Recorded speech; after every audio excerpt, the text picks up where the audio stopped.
In Matthew chapter 6, Jesus begins teaching about prayer.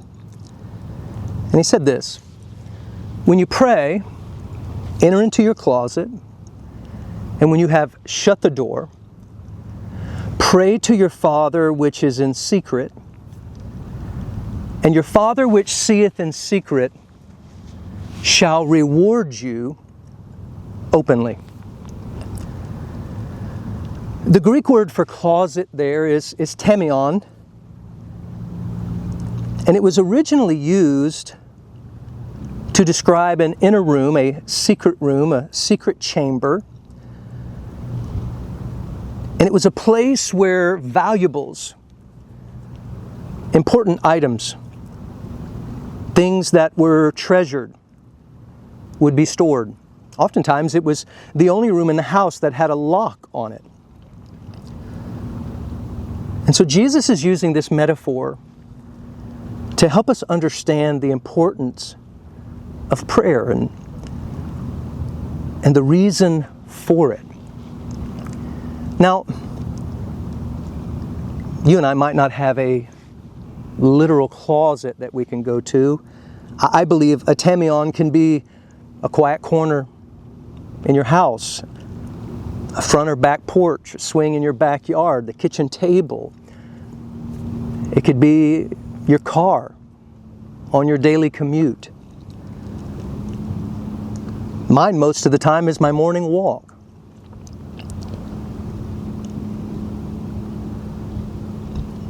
And as I said, I believe this is it's metaphor, because I think the real inner chamber when it comes to prayer is our heart. At the end of last year, I had a personal crisis. You know, we joke that we have a room or a closet in our houses, and it just becomes a place where you just store junk. Or maybe when you're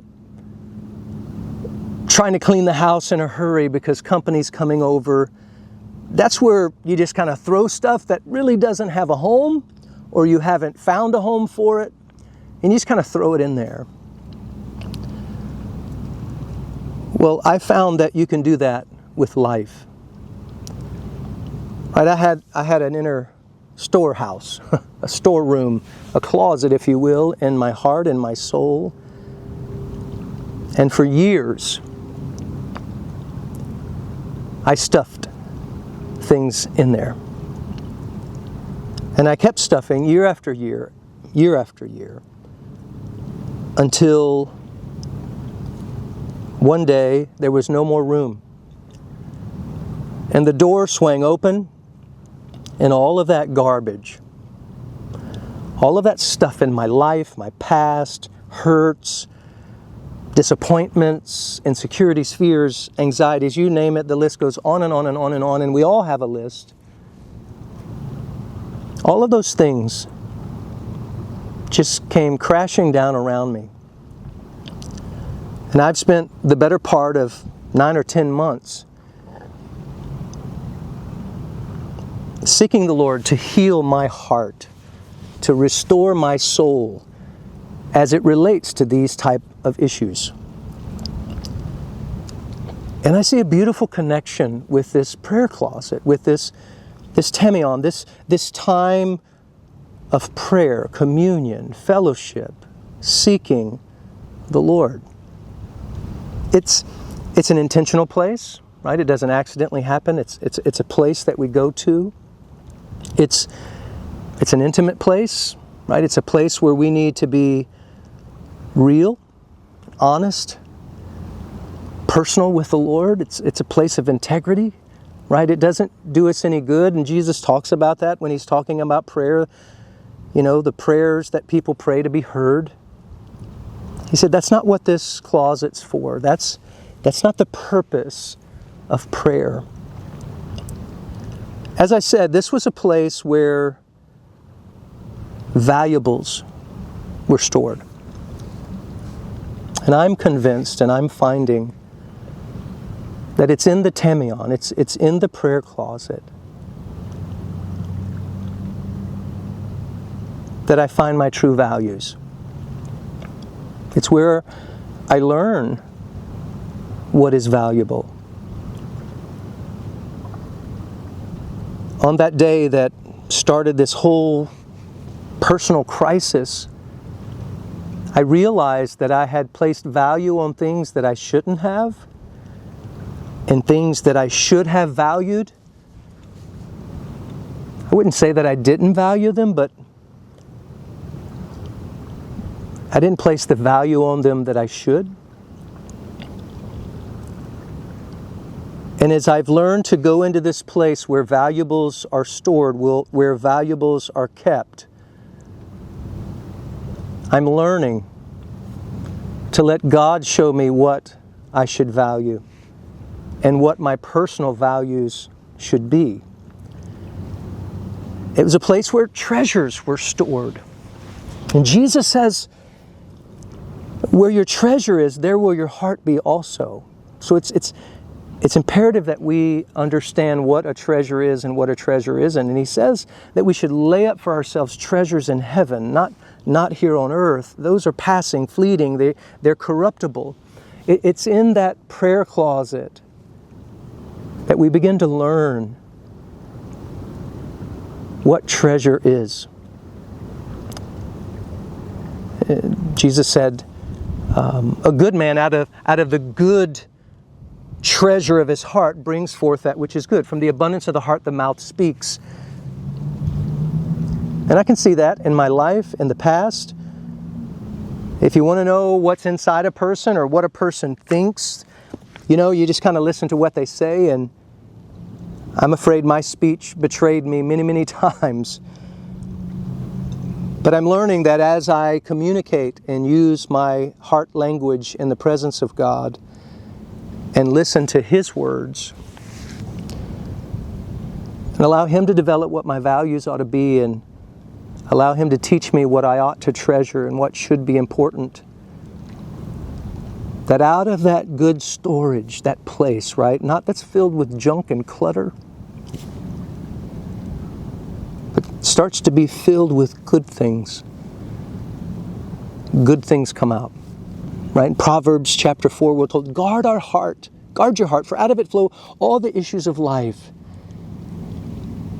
And we need to learn that every issue of life needs to be addressed in the tamion, in the prayer closet. Because that's where God can help us sort things out and place the right value and realize what treasures are and have a storehouse, a stockpile of good. That's when life starts to flow in the way that it's supposed to. Right? This closet it's not a place to hide stuff. It's a place to be honest. David realized that in Psalm 51 verse 6, and he's repenting before the Lord, and he says, behold, you desire truth in the inward part, and in the hidden part you'll make me to know wisdom. Right? As I'm honest with the Lord and He begins to remove things out of my heart that shouldn't be there, He can reveal things and put things in my heart that He desires to be there.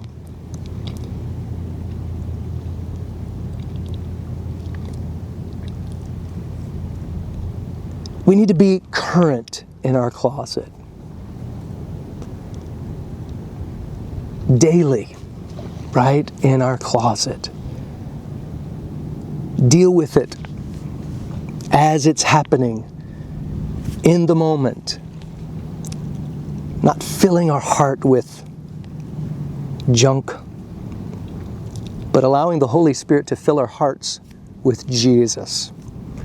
That's the purpose of the tamion. That's the purpose of this place. And Jesus says, when we do this, He says this is a very rewarding practice. And it's a promise, it's a guarantee, He says. When you go into the closet, shut the door and pray in secret, your Father will see this. And He will reward you openly. Openly. Right? What's happening in this closet is setting the stage. It's planting the seeds. It's the preparation for what's going to happen in my life when I walk out. It is one of the most rewarding things that you and I could ever be a part of, that we could ever practice. It's the most important thing we can do. This privilege of prayer. Getting alone with God. Getting real with who He is and who we are and what He desires.